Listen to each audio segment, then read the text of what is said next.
guys have Minnesota sports flowing in their veins. Mackie and Judd on SKOR North and SKORNorth.com. Reckless speculation. Oh, yes, it's that time 2 days early because, of course, it's Reckless Speculation Thursday. But on Tuesday, we sort of set the table for Reckless Speculation. Judd, Declan, Darren Doogie Wolfson, the star of the show, the man who not only recklessly speculates, but more importantly, brings us real concrete information. And let's start here. Baseball winter meetings ongoing in San Diego. There has been action, but more importantly, there has been a ton of reckless speculation. What can you tell us about what's going on with the Twins, starting with this one, the Carlos Correa update, the latest on the shortstop? Well, happy Tuesday, Judd. Hello, Declan. I'm very jealousy and envy for my colleagues who are out in San Diego right now. Just got back from a walk with Scooby, nearly fell on my ass multiple times, way too much ice.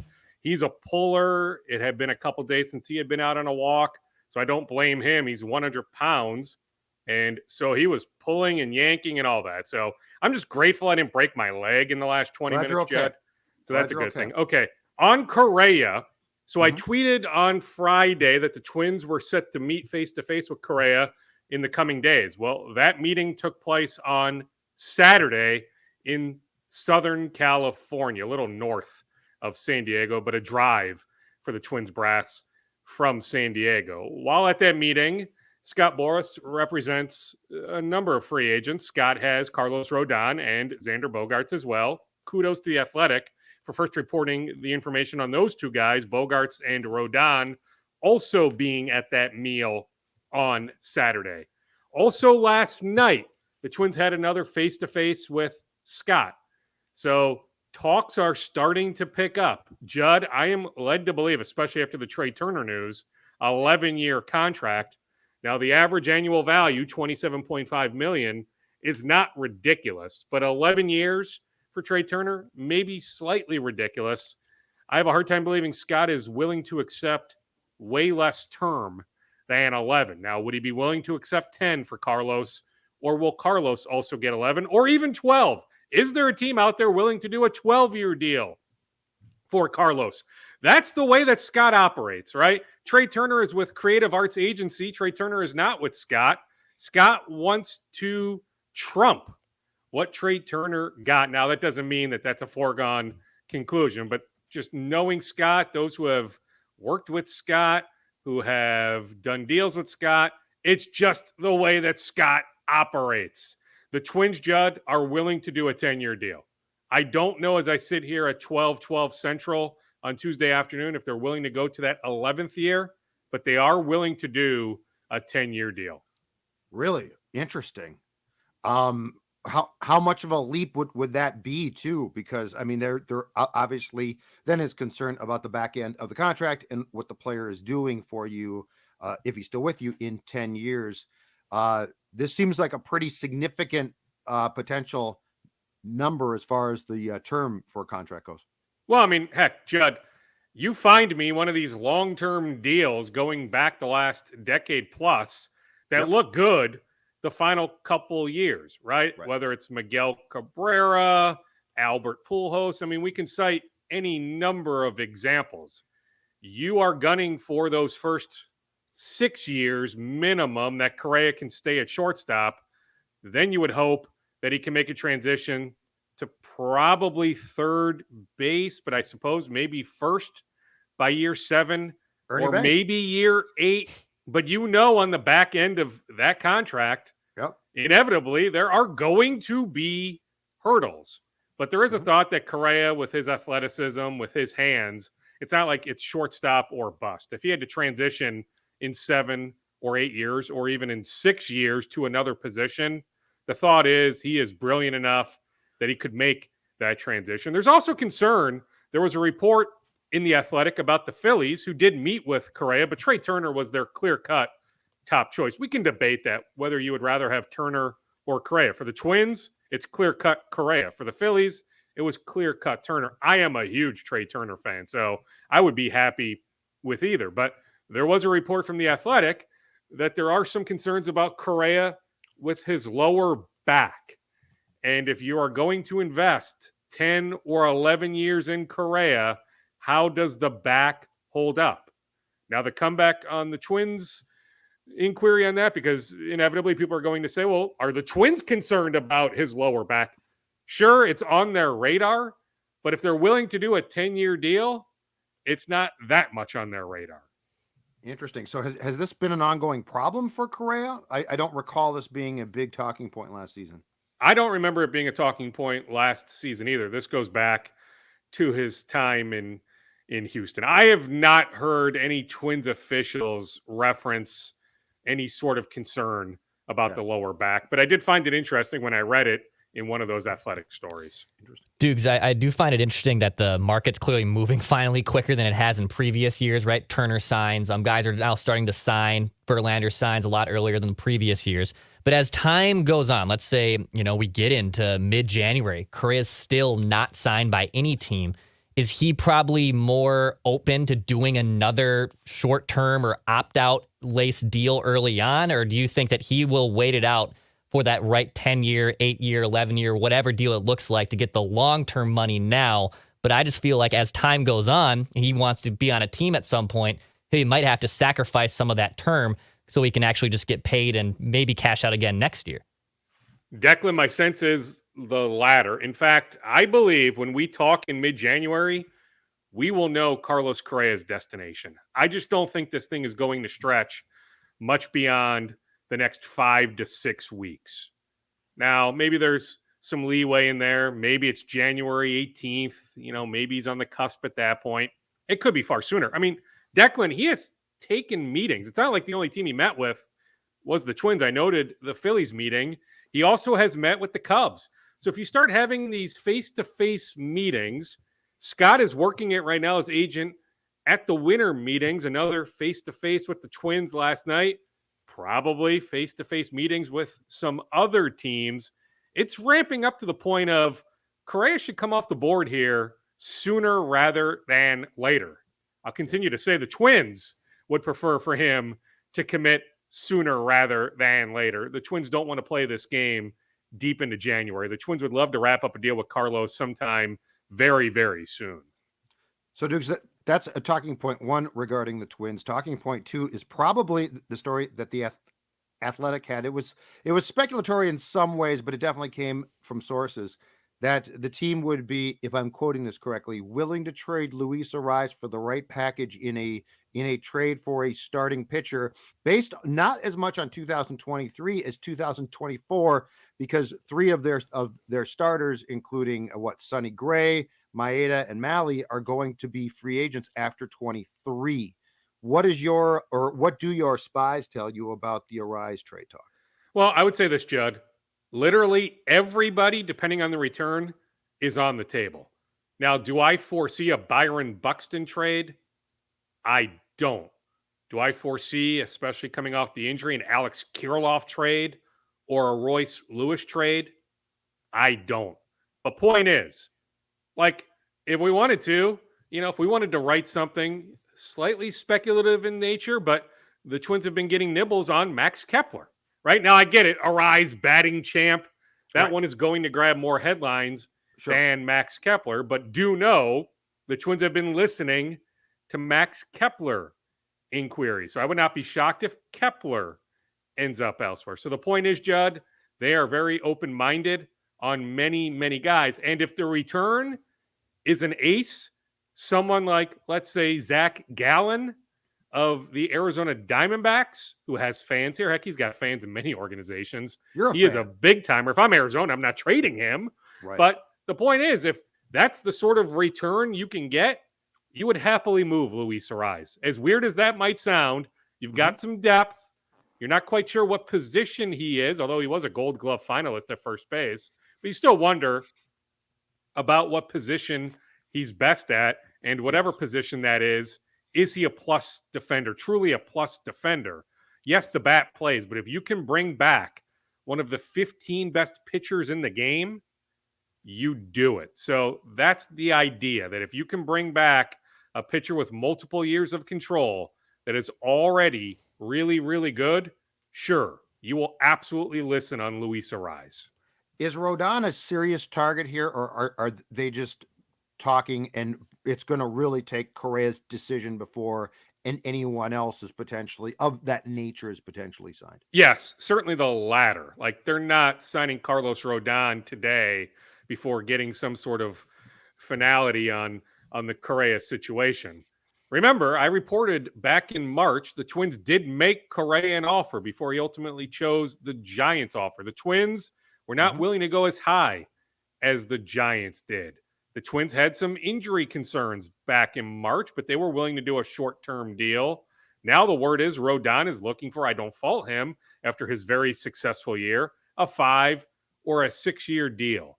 So I do wonder if some of those medical question marks still remain in the Twins organization. I'm not sure he answered every medical question this past year, but make no mistake, Carlos Rodon was a big timer for the San Francisco Giants, and the Twins would love to add a lefty in the rotation.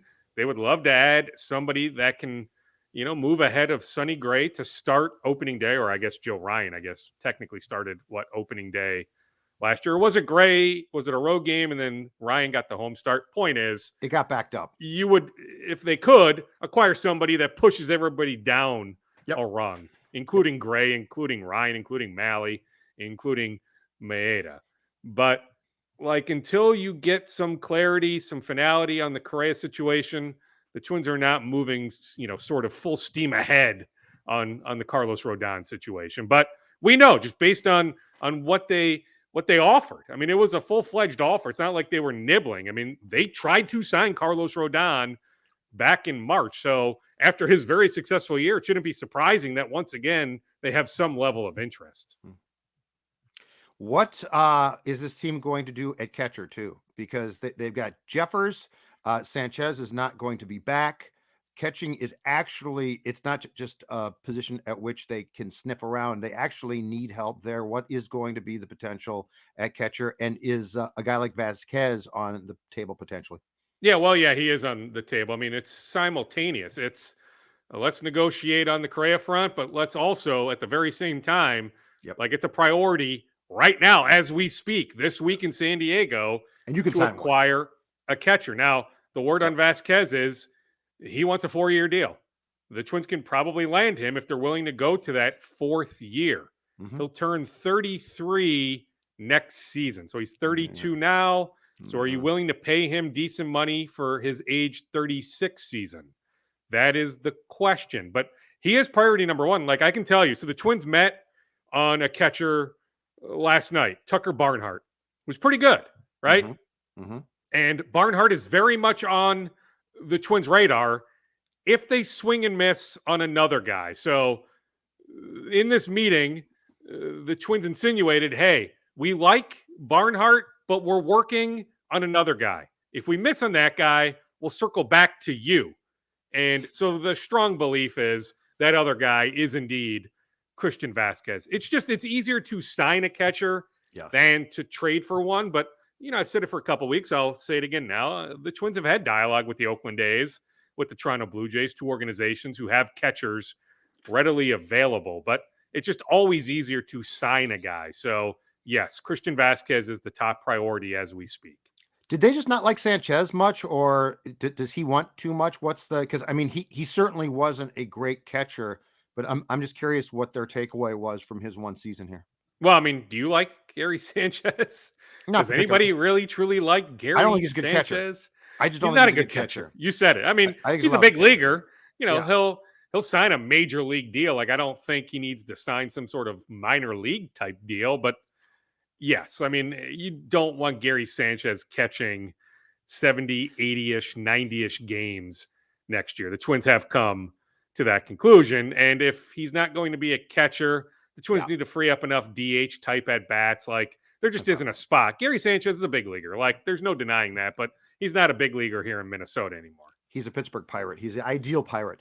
On the Wolves. Okay. Well, one more Twins note, by the way. It's, as we have all these Twins talking points, it's very, very low on the list. But don't be shocked if they sign a former major league pitcher to a non-roster deal. His name is Patrick Murphy. It's not quite done, but don't be surprised if that eventually ends up happening. A pitcher by the name of Patrick Murphy. Judd, I will buy you 1,000,000 wings next time we go to Park Tavern if you can tell me the last major league team that Patrick Murphy played for. Sounds like an Oakland A to me. Not an Oakland A, although Declan, you might need to go to the Google. I know he has pitched for the Washington Nationals. He sounds like an A. I think the Phillies as well, maybe the Blue Jays.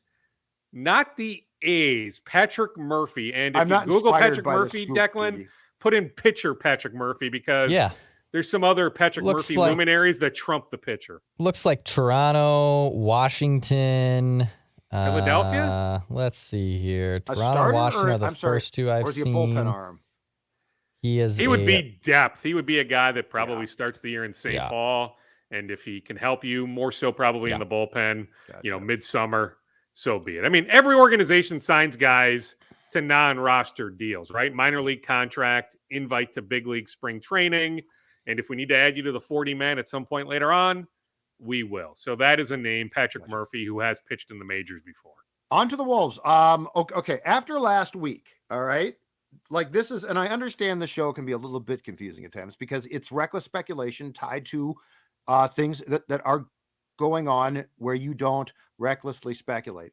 But I feel like I got more questions about last week's show and the Wolves and what you talked about, which is, to quote you, I believe exactly, there are some issues in the locker room, finger pointing wise, but then you also went down the path of, if this keeps up, that, that just speculation wise, things probably won't, but could change.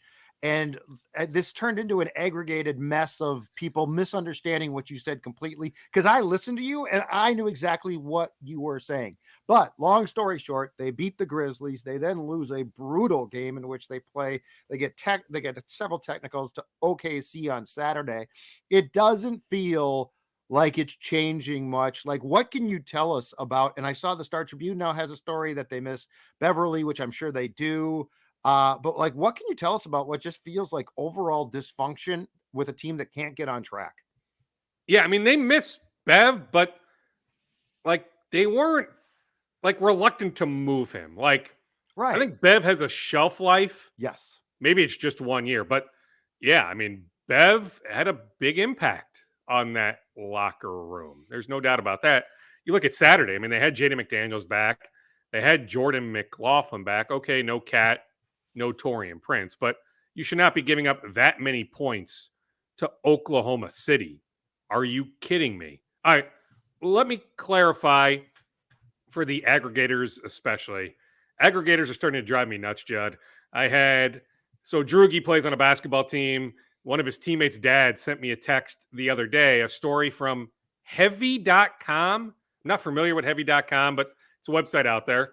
Headline was, Vikings analyst slams Andrew Booth Jr. draft pick. All right. Did I slam that pick? No. I laid out the facts that, hey, he's one of the youngest rookies around. Like, there are many chapters to go. The final chapter hasn't been written. Has this year been a disappointment? 100%. Did teams around the league have medical red flags on him that they weren't going to take him day one or day two? Yes. Okay. Talent-wise, though, he should have been a first-round pick, right? So, like, let's see how that situation plays out. But I'm not quite sure I quote, slammed the selection. I laid out the facts. Okay. So let me clarify for the aggregators. When I alluded to finger pointing, not necessarily in the locker room, more so just questions being asked, right? Front office wise, ownership wise, coaching staff wise, just questions. Okay. This is a pretty large sample size now that we are 1/4 of the way through the season, darn near 1/3 of the way through the season. Mm-hmm. Okay. Is the Rudy Gobert experiment working? Now, these are conversations that every front office has on a number of guys. These front offices meet on a daily basis, right? I actually think it's a good thing that there's some healthy dialogue going on, that not everybody is a yes man to Tim Connolly, that Tim is open to having some difficult conversations. So some of those difficult conversations have been had. On Chris Finch, as I said last week, I'll double down right now. He is in zero trouble. Mark Lowry led the bus, but others were on board, signing him to a very nice contract extension in April. They are not all of a sudden pulling the plug 8 months later or whatever it is. It's just not happening. Maybe sometime later on. I was more opining that Quinn Snyder, to me, is a top 5 tactician in the game. Well, he's not in the game, right? So he should be in the game. He should be coaching somebody's roster, and he clearly has intimate knowledge of Rudy Gobert. He also has a good relationship with Dell Demps, who's now in the Wolves front office. Dell was an assistant coach for Quinn Snyder in Utah. But again, I was opining, not reporting anything. All right, Chris Finch is this team's coach. I think Chris Finch is still a very good coach, especially an offensive coach. Just look at some of the numbers, coming out of timeouts, plays designed. Chris Finch knows what he's doing in game. I think it's been a rough go for Elston Turner, their de facto defensive coordinator, trying to get these guys to play the defense that he's hoping for. And I think Chris Finch has struggled at times coaching effort, which is, to me, a head scratcher. I don't know why you would have to coach effort, but they just haven't played hard at different times. But you look at the Western Conference standings, Judd, it's still a mess, right? Dallas is starting to play a little bit better. Kawhi Leonard, Paul George finally back for the Clippers. Look at Memphis. What Memphis did last night, down Ja Morant, down Jaren Jackson Jr., down some other guys. Tyus Jones goes off. They beat the Miami Heat. Like, Memphis isn't going anywhere. Memphis is legit. Jenkins is a really, really good coach. In fact, that Wolves win on Wednesday, forcing all those turnovers. I mean, forget the Indiana game. To me, the Memphis game was their best effort of the year, just considering the opponent. I would not throw in the towel on anything crazy on the Wolves. Sure, I've joked, how bad would it be if the Wolves end up in the lottery and somehow win the lottery, and that pick conveys to Utah when there's this all-world prospect, this guy, the 7'3" center from France that does it all, plays like Chet Holmgren, but is taller than Chet, is a little bit thicker than Chet, can handle the ball a little bit better than Chet. He's the best draft prospect in a really long time, maybe since LeBron. Now, if you want to debate Zion or a couple other guys, fine, but we may have to go back 20 years for a draft prospect like this. So could you imagine if somehow the Wolves ended up with the first pick and don't get to keep that pick? That's more joking, laughing. Although Wolves fans, I get it. They don't have a tolerance for any sort of jokes like that. But I don't think it's a train wreck. It's also not kumbaya over there, but I don't think it's nearly as bad as some people are portraying. And hopefully that clarifies things, that just, some difficult conversations have been had, wondering, okay, what are our thoughts so far through the first 1/4 of the season on the Gobert experiment? And I've said, Judd, it's not just Rudy, right? But when you look at his blocked shots, what the heck has happened? Sure, he's altering a number of shots, but he used to block a lot of shots. Like, he's got the same amount of blocks as Shai Gilgeous-Alexander practically. Like, what? Come on. It just doesn't make sense. But it's not just on Gobert, right? D'Angelo Russell, roller coaster, Ant, better of late, but he had some roller coaster to his game earlier this year, right? But like, you look at the overall rebounding numbers, what's different than last year? In fact, last year they were better at grabbing the ball on the offensive glass, right? They were a pretty good offensive rebounding team last year.